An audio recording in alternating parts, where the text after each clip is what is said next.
Hello and welcome, and thank you for joining me for a presentation on Viking.TV. It's a great pleasure for me to join all of you and to really take a trip down memory lane.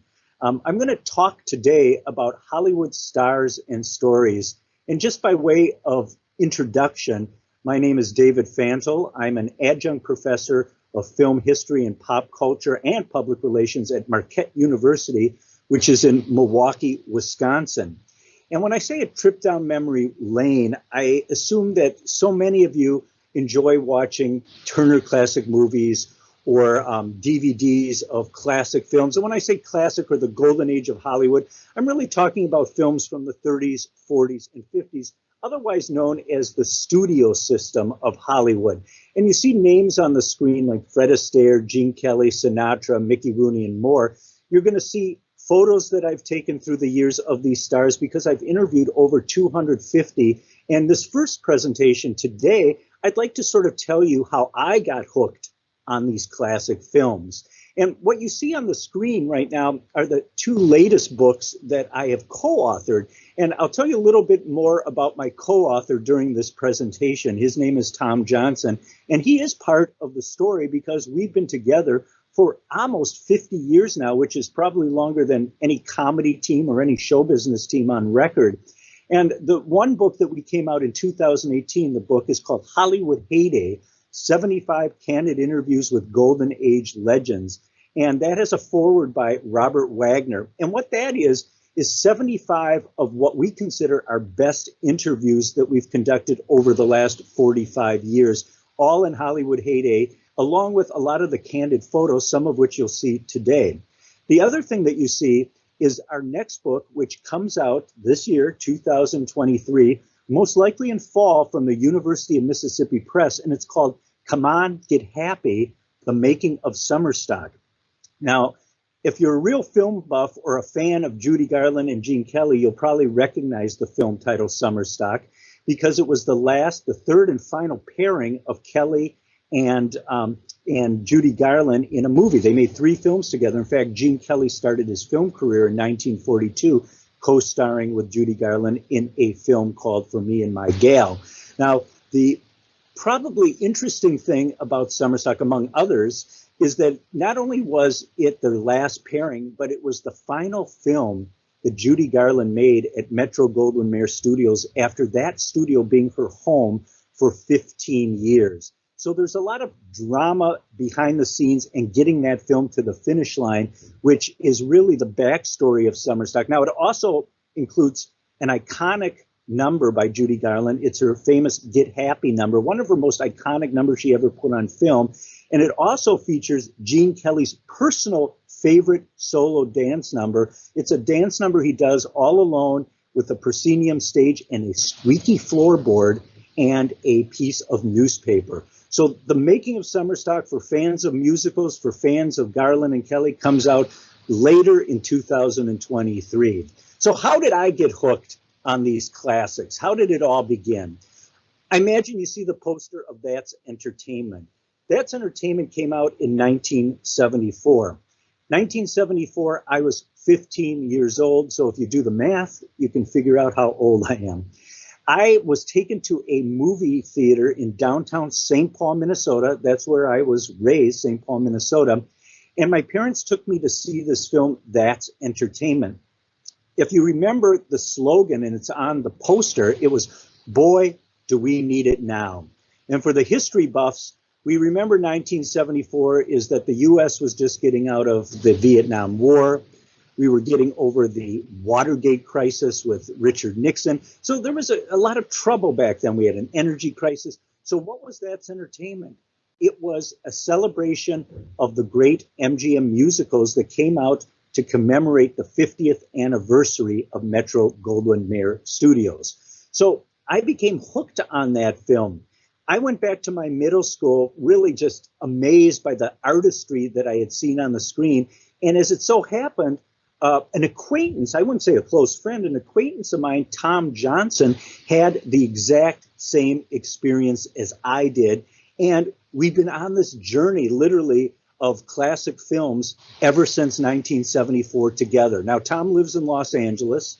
I am now for the last 35 years in Milwaukee, Wisconsin, but we collaborated on the Summer Stock book. We're working on our fourth book, and we work and talk really on a daily basis. So what did That's Entertainment actually do for Tom and I?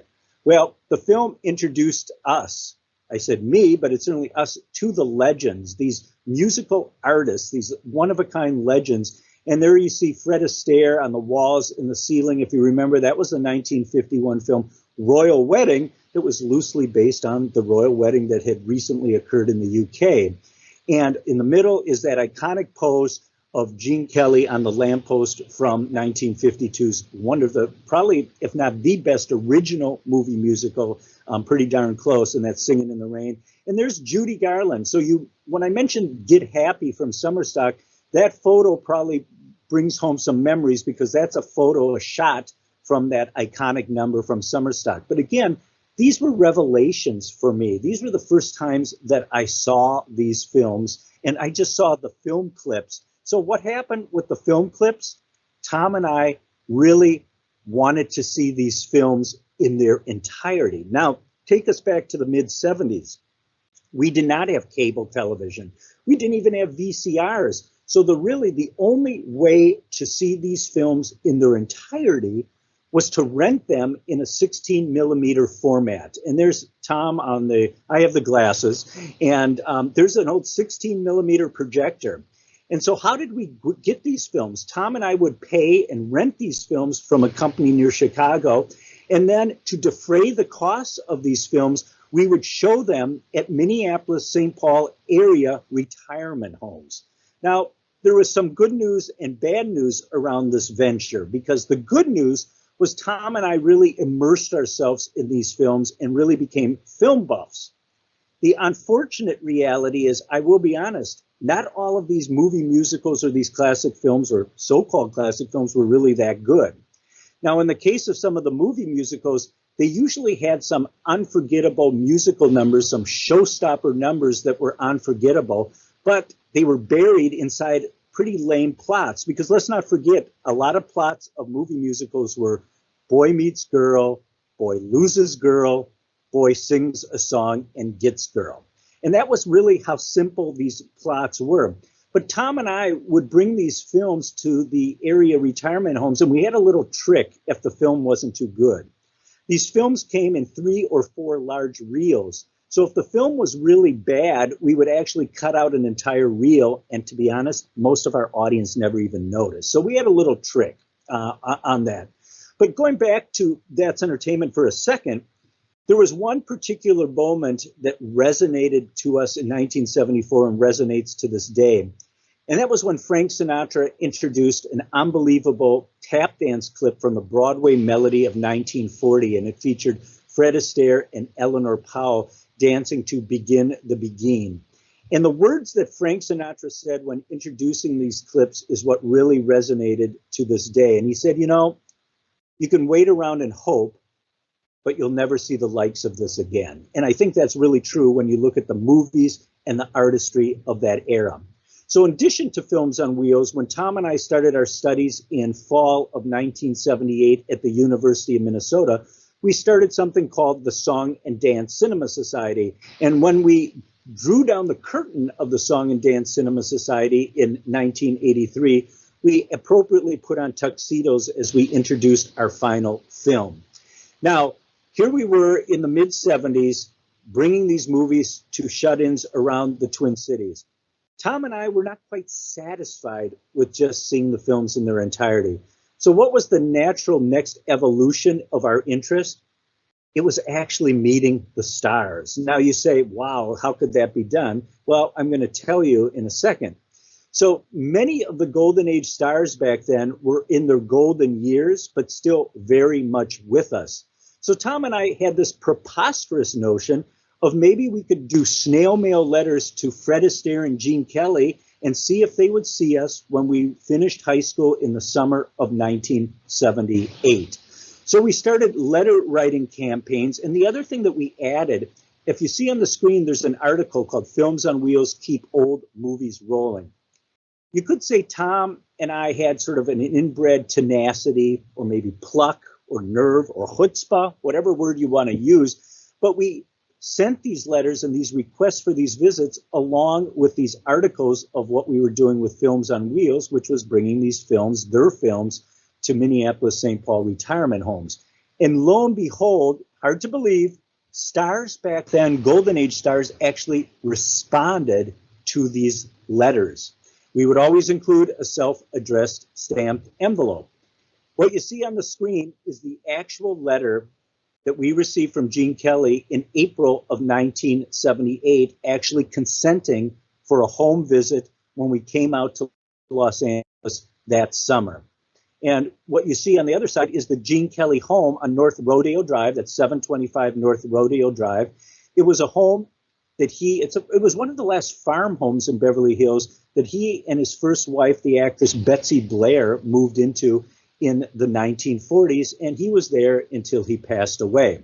So this was sort of our golden ticket. So Tom and I booked air passage, and people ask, how did we afford this? Well, two things. We were vendors at the Minnesota Twins baseball and football games. We would go up and down the stands selling peanuts and popcorn to make $50 or $75, and that's really what financed that first few trips to Los Angeles. And we couldn't drive, so we couldn't rent a car. And I'll tell you a little bit more about where we stayed in a moment. So California, here we come in the summer of 1978. So we had these first transformational meetings with the screen legends, the two greatest song and dance men in film history, Fred Astaire and Gene Kelly. And there you see me with Fred Astaire. And I always say, you know, I haven't aged a bit in the ensuing 45 years. The other thing you'll note is that Tom and I always wore suit and tie to these visits because we really wanted to afford them the respect of artists that we thought they deserved.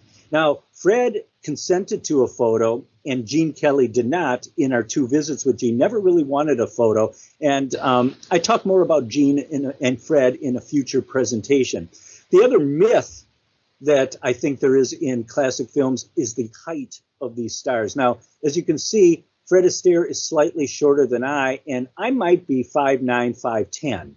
So certainly Fred was maybe 5'8" or 5'9", and Gene was actually an inch or two shorter, which presented some challenges because some of their leading ladies, like Rita Hayworth and Sid Charisse, were on the taller side. So that's why you'll watch if they see they had to wear flats or very short high heels.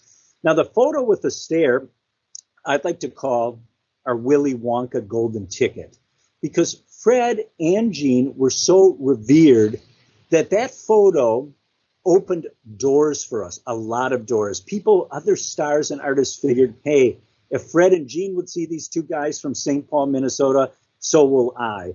So we started using this photo, and the interview requests went out, and the interview consents kept coming. And what you're seeing right now is, again, Kelly and Astaire opened the floodgates for us to more than 250 celebrity interviews that followed. And what you see is more stars than there are in the heavens. That was the famous slogan that Metro-Goldwyn-Mayer MGM used, because they were the Cadillac of the studios, and they had more stars under contract than any other studio combined. And so what you see are some of the photos that I've taken through the years. And that is, you'll see up there, Leslie Caron, who lives in the UK right now. She's about 90. Rod Steiger in the center. Well, let's go back to Leslie Caron for a second. Leslie was in two Best Picture Academy Award winners. Her film debut in An American in Paris, and then in 1958 in Gigi. And then in the center, you see Rod Steiger, the Oscar winner for In the Heat of the Night. Debbie Reynolds with the microphone in purple was probably the consummate entertainer. On the lower left, you see Moses himself, Charlton Heston. That was in his home, or Ben-Hur. And we had two visits with Charlton Heston through the years. In the bottom, in the ravishing red, was MGM singing songbird soprano Katherine Grayson, who you might remember from a lot of Mario Lanza films and some of the movies she made with Howard Keel, including Kiss Me, Kate, and Showboat. And then again, the photo of Fred Astaire. So they opened the floodgates.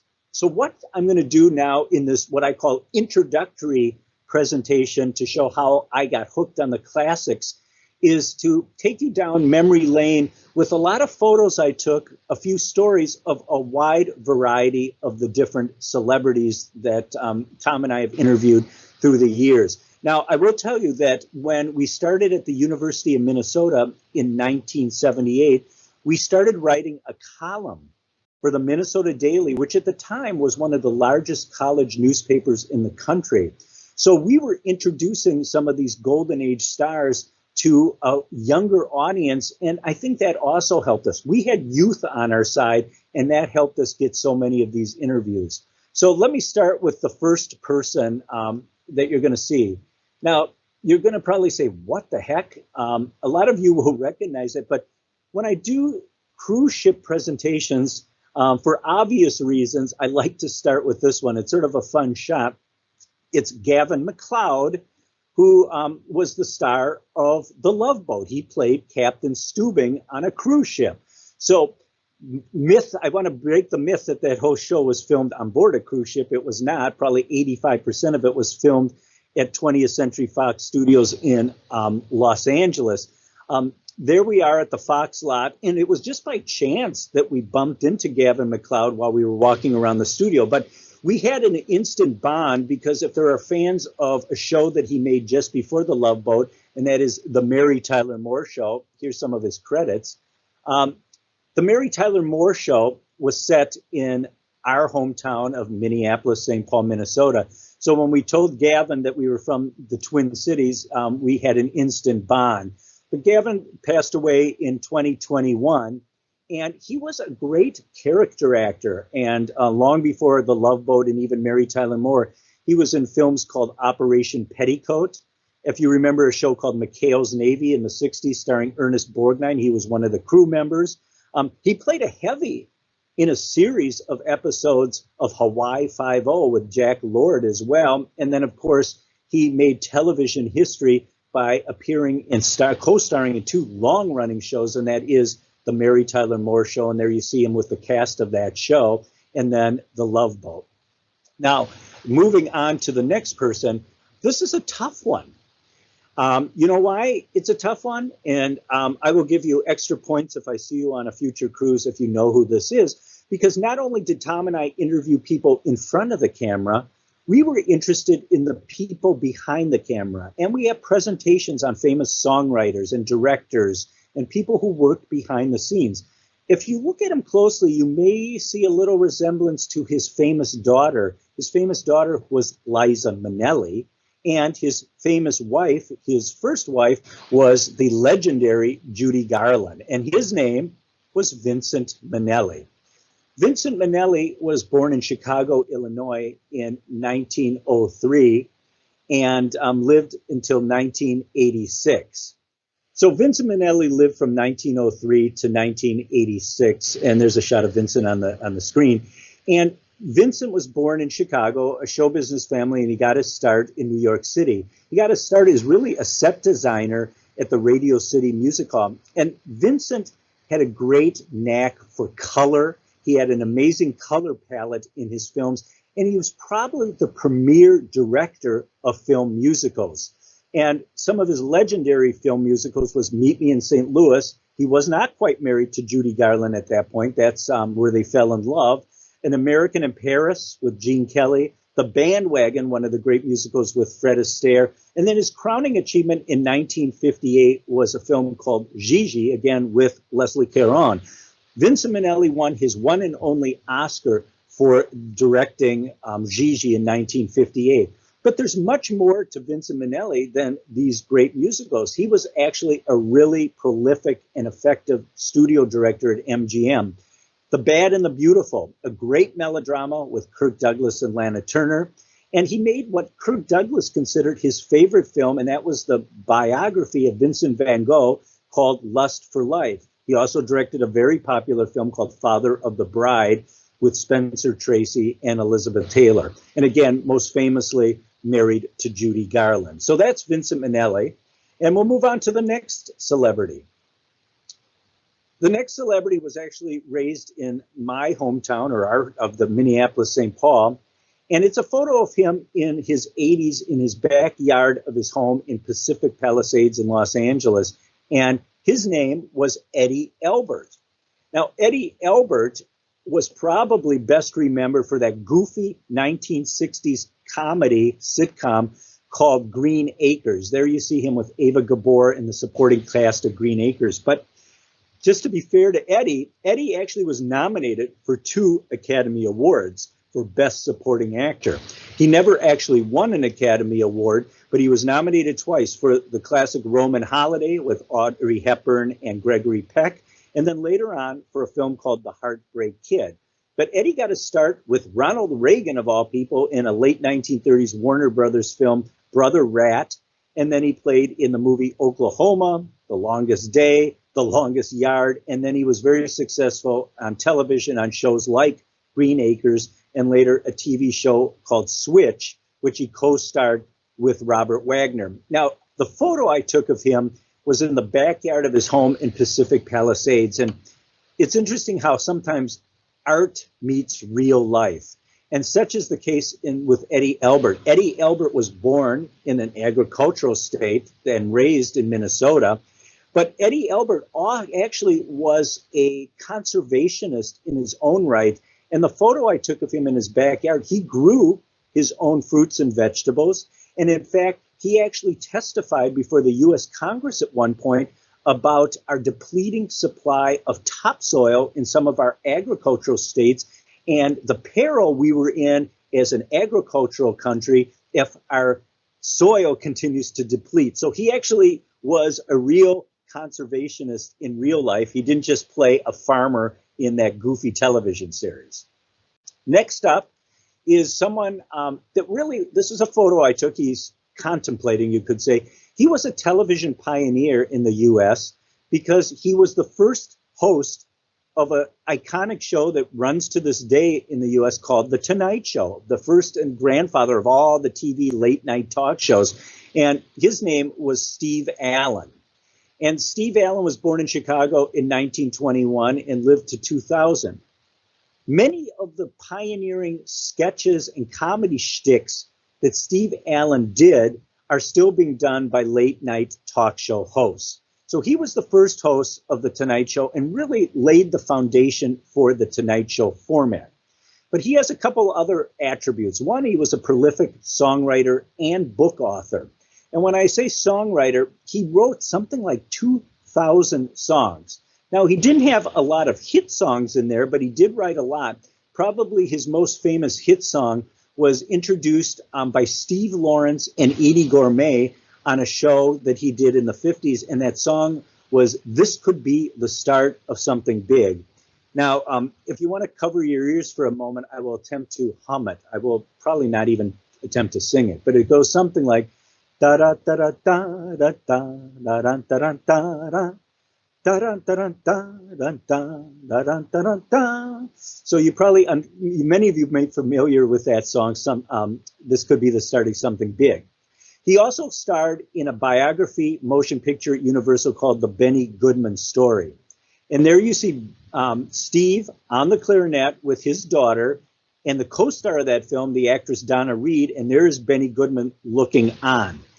Now, it wasn't a huge hit for Universal. And when it came to casting who was going to play Benny Goodman, it came down to 2 people.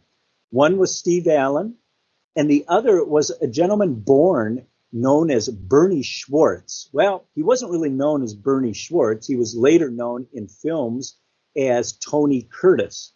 And Steve Allen, during the 2 visits we had with him, at one of those visits, he told us the reason Steve was cast and not Tony was because Tony was perceived as more of a pretty boy actor, and he was not a musician, so he would have to fake it, whereas Steve was an accomplished pianist, not a clarinetist, but Steve knew music and wouldn't have to fake it. And as you can see, he had more of a resemblance to Benny Goodman, the King of Swing, than certainly Tony Curtis had.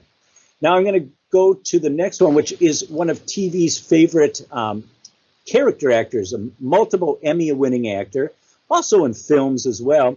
This was a photo that I took of him at his office in Los Angeles back about 1980, 81. and that was the actor known as Ed Asner.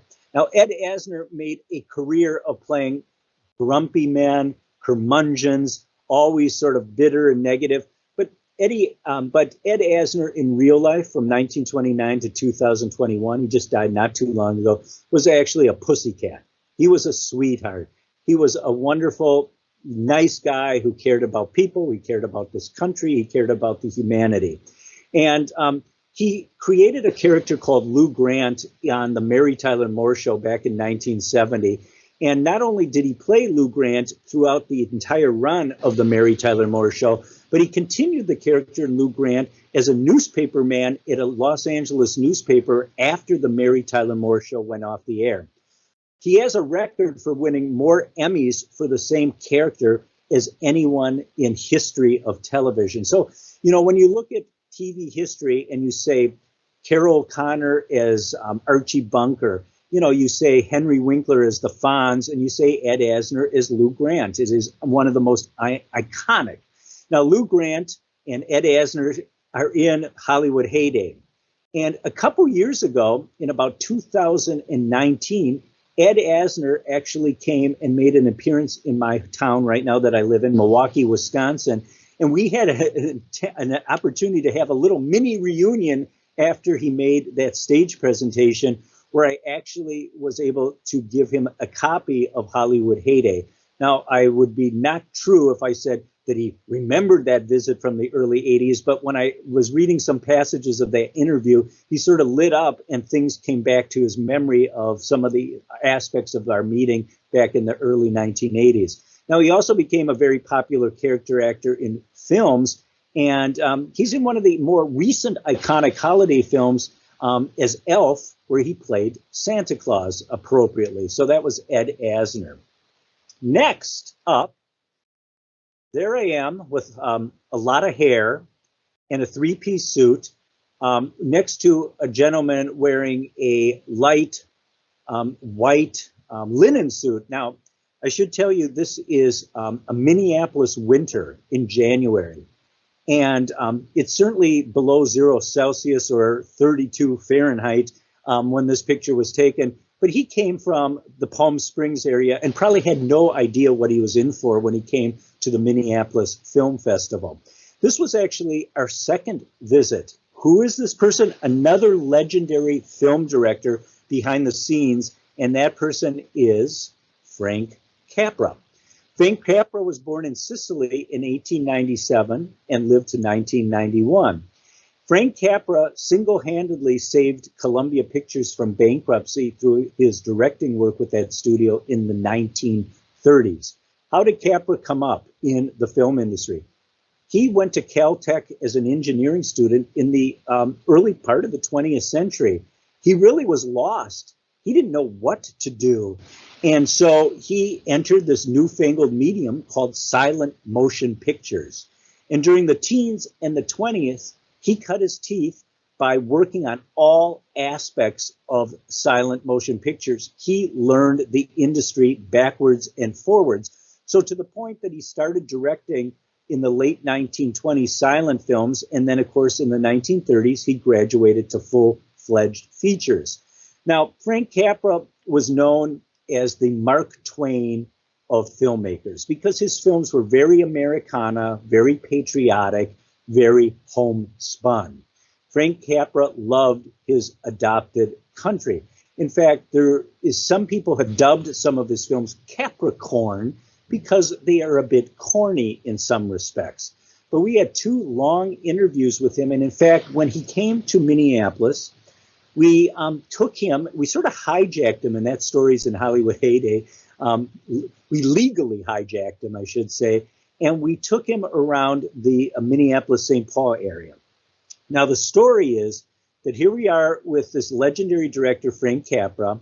He's 83 years old at the time, and it was Sunday. Frank Capra asked if he could go to Sunday Mass. So we took him to the St. Paul Cathedral, a very impressive building near downtown St. Paul, for Sunday Mass.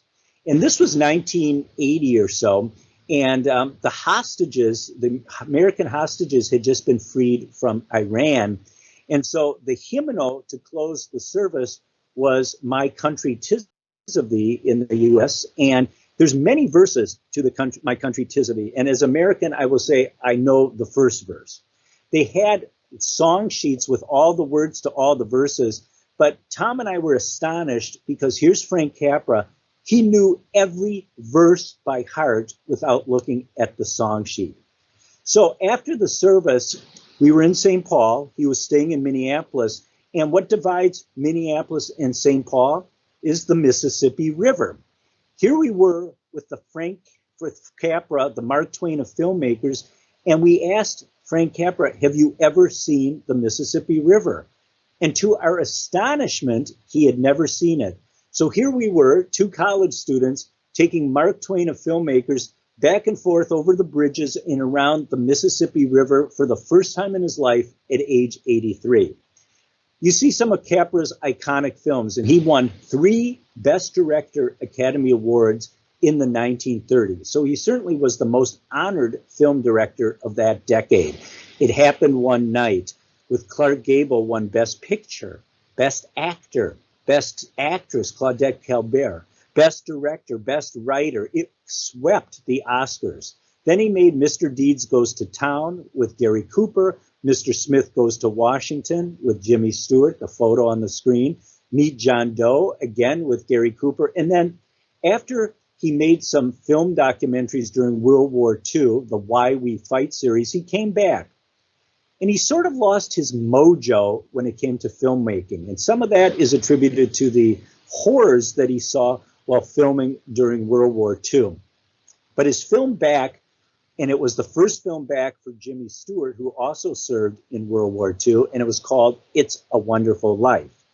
And when It's a Wonderful Life first came out, it was not a big hit. In fact, it was modest at best.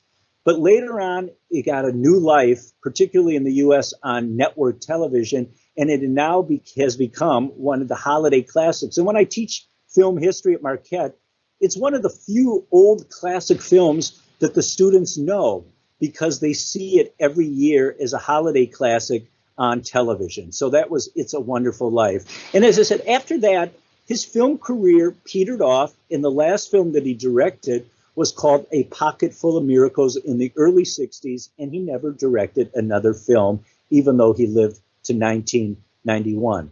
Now, every time I give this introductory talk, I know there are a lot of fans of the legendary writer Ernest Hemingway. And Frank Capra got to know the star of Ernest Hemingway's The Old Man and the Sea, the movie version of his book, and that was Spencer Tracy, because Capra directed a film with Tracy and Hepburn called State of the Union. So he became good friends with Spencer Tracy. So he told the story that is in Hollywood Heyday that I'd like to relay to you about Spencer Tracy's experience with Ernest Hemingway. And here it is. And he will say this, and it's in the book. He said, I'm going to tell you a story, and I wouldn't have believed it myself, but the man who told it to me was Spencer Tracy. And he said, and I'm quoting Frank Capra, Spence was filming Hemingway's short story, The Old Man and the Sea, down in the Caribbean when Hemingway invited him in for a drink in a little cantina. They were getting along well when suddenly, for no reason at all, Hemingway got up, turned around, and slammed his fist into the face of a waiter carrying a tray of food. The waiter went sliding across the floor as Hemingway sat down and continued the conversation as if nothing had happened. Spence was in a state of shock and asked why he had done that. Hemingway said that he'd hit one of them every day just to show them who was boss. And Spence said, hey, would you like to try that on me?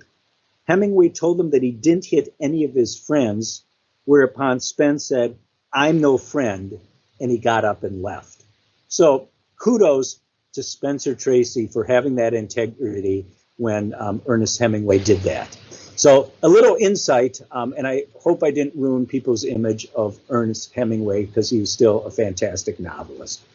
Next up is someone, this photo is a tough one because it's a candid shot that I took before he started his final season of an iconic show in the 70s and 80s, and that show was called Happy Days. And his name is Henry Winkler. And of course, his character of the Fonz was one of the most iconic characters in television history throughout the 1970s. And of course, it made his career, it defined his career. But in my capacity here in Milwaukee for several years, besides writing about Hollywood history and teaching Hollywood history, I also worked for several years in the hospitality and tourism industry in Milwaukee and the state of Wisconsin.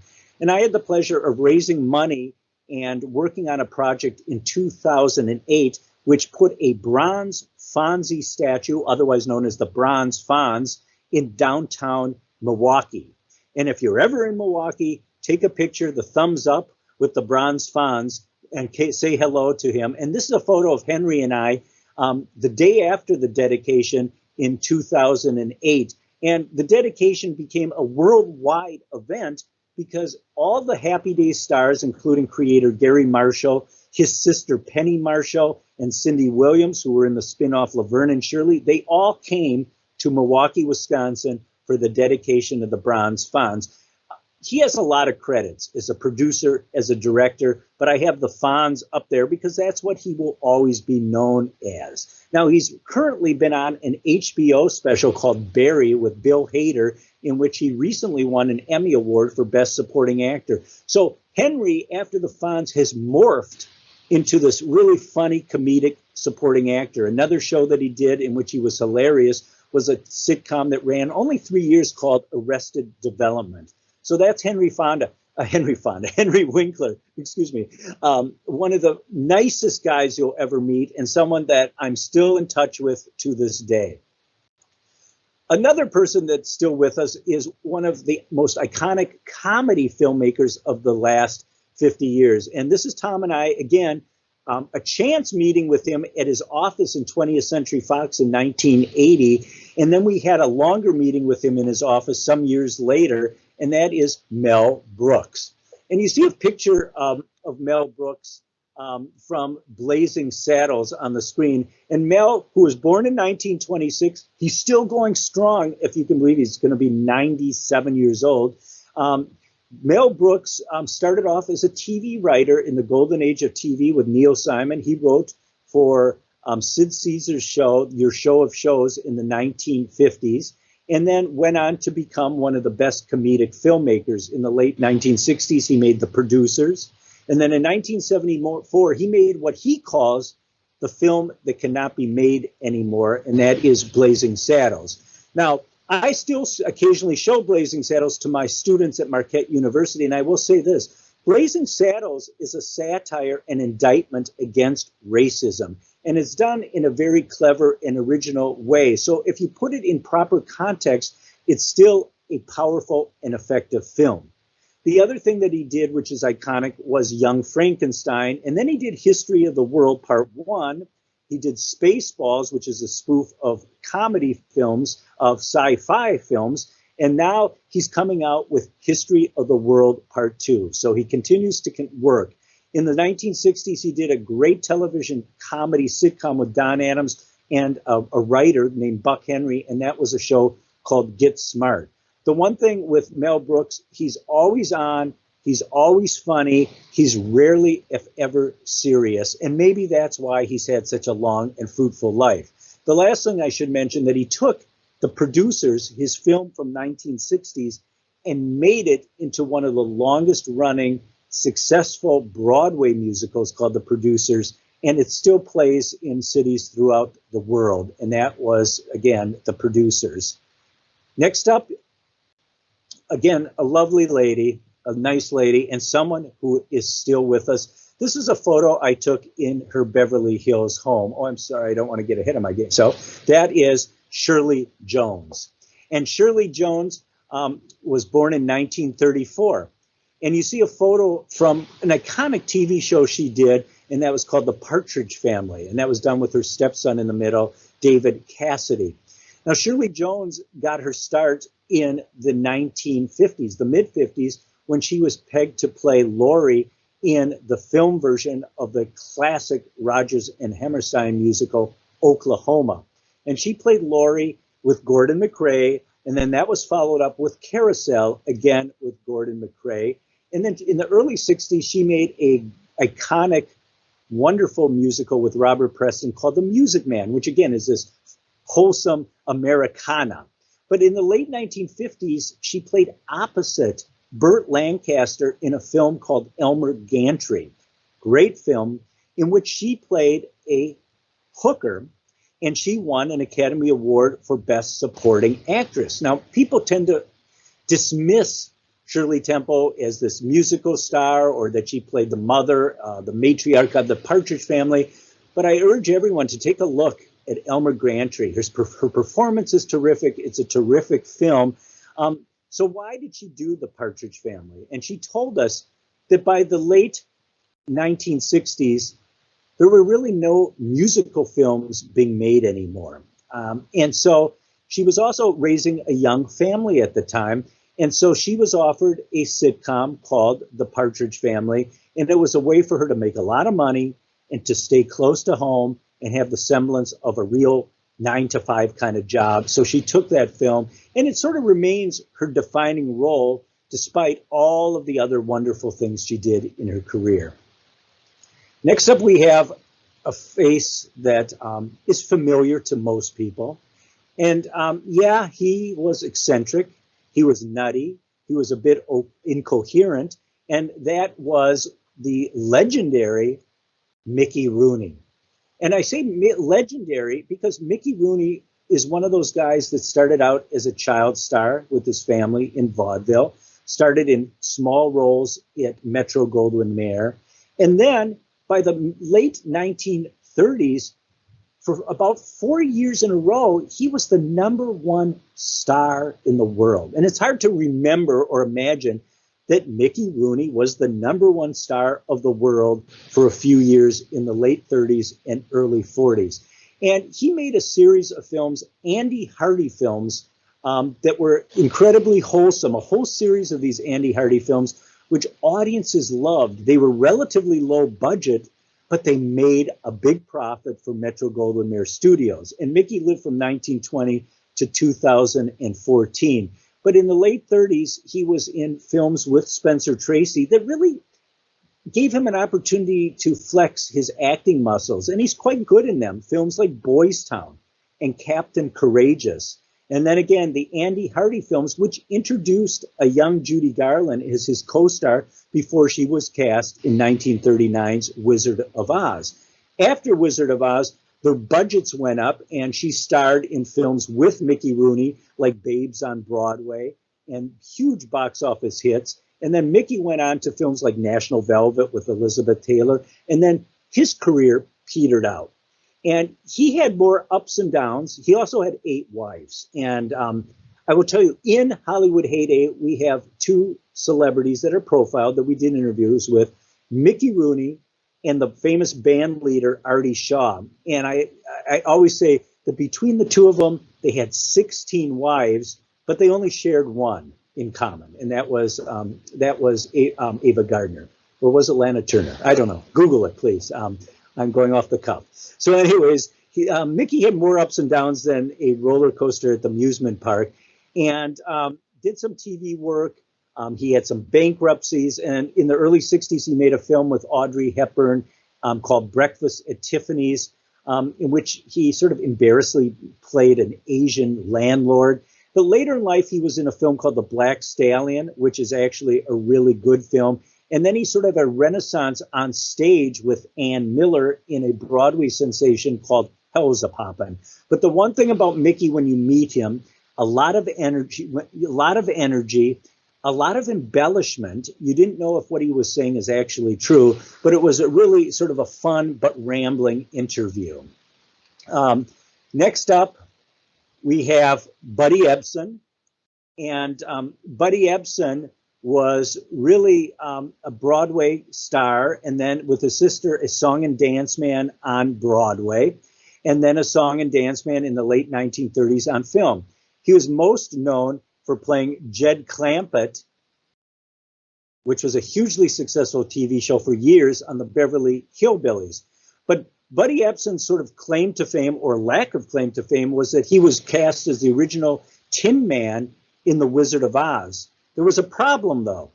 The makeup was aluminum oxide, and it almost killed him. He was breathing in this aluminum dust, and he had to be hospitalized for the better part of a month in an iron lung, and they couldn't wait, so they had to recast Buddy Ebsen's role with Jack Haley as the Tin Woodman.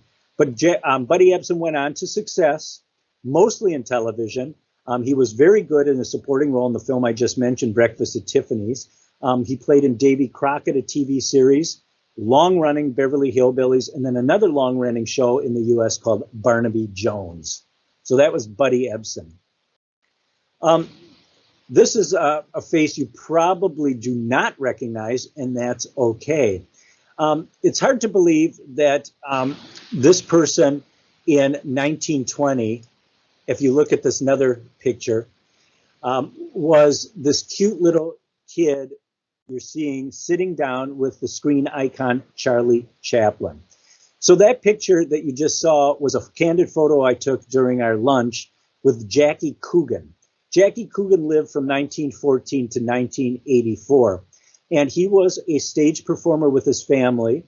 Charlie Chaplin found him on stage in Los Angeles, and then cast him in a film called The Kid in 1920, which became a massive hit. It's a wonderful film that shows off both of them, and the pathos, it's almost a tearjerker in and of itself. But Jackie Coogan went on to become a major child star in Hollywood. There was one problem.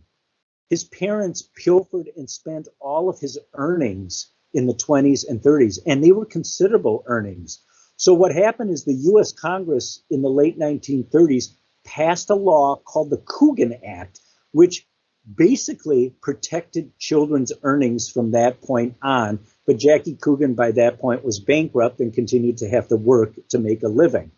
He also had a strange, sort of an unlikely marriage. I wouldn't say it was strange. It was, I would term it unlikely. And that was his marriage that didn't last too long to the screen star Betty Grable, one of the most famous pinups during World War II.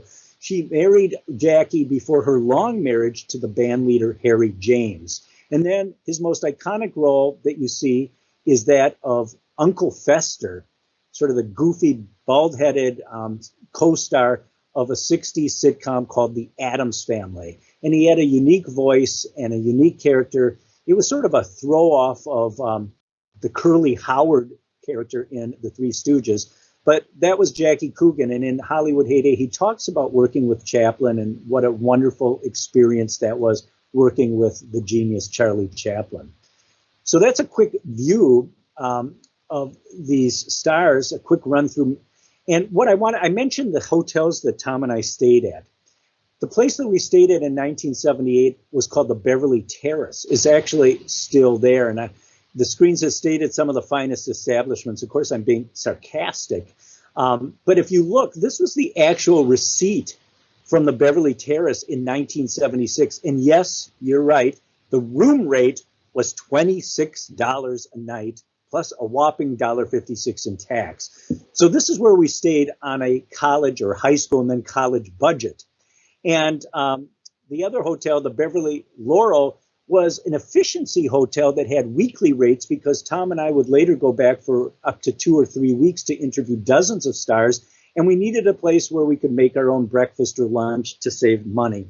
And that was the Beverly Terrace. So we did not stay at the finest establishments. The other thing I want to do as we conclude is that these were more than just visits. Yes, a lot of them were one and done, but that wasn't the case with many of them. Many of them were more than just visits. And in the case here, you see Gene Kelly. You see Gene Kelly and 2 of his kids and 2 of the dogs. One looks a little upset. But these were Christmas cards that we received from Gene Kelly for many, many years. Merry Christmas, Happy New Year from the Kellys, a photo of their house. So we received Christmas cards from them. And George Burns, the comedic legend, who I talk about in a different presentation, we saw him 3 or 4 times. As I mentioned, Artie Shaw, we had a couple of visits with them. So there were several stars that we had more than one visit with. Probably the biggest question I get, which is our concluding slide, is did we interview stars after college?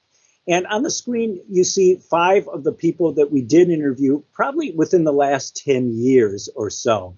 And I'm sitting with the comedic legend, Don Rickles. Below me is a comedy star that was a household name in the 60s or 70s, but then became forgotten, and that was Jack Carter. Up there, the very tan man, and he's known as the Tan Man, is the actor George Hamilton. And next to George Hamilton, pointing his finger, was an American television star in the 70s and 80s named Mike Connors. Mike was a star of a show called Mannix, excuse me. And Mannix was a long-running show, and we had the last interview that Mike Connors ever gave, and that's a photo from that visit. My only selfie, or I'm ashamed to say one of my only selfies, and I'm going to have a sip of coffee here. The last one is multiple Oscar winner Andre Previn, who passed away a couple years ago. And that's a selfie during an interview I did with the legendary Andre Previn at his home on the Upper East Side of New York City. So, yes, we continue to, but we don't do many interviews at this point, unless it's tied to research for a book, because in our opinion, most of the legendary stars with the great Hollywood track record are no longer with us. So we don't do that.